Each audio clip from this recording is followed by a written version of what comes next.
হঠাৎই ইচ্ছে হলো বন্ধুরা মিলে সবাই ছোলে বাটুরে খেতে যাব। তো ইচ্ছে যখন হয়েছে পূরণ তো করতেই হয়। চলে গেলাম সাউথ সিটি মলে। সেখানে গিয়ে অমৃতসরি ছোলে বাটুরের সাথে নিয়েছিলাম আমরা ম্যাঙ্গো লাস্সি। খাওয়া দাওয়া সেরে টুকটাক মার্কেটিং করে আবার আমরা বাড়ি ফিরে এসেছিলাম।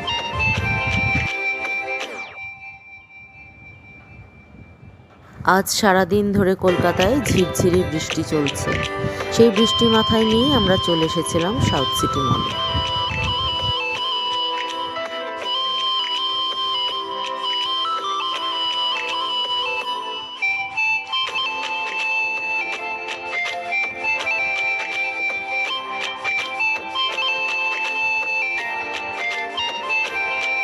এত বড় মিরর দেখে সেলফি তোলার লোভ সামলাতে পারলাম না।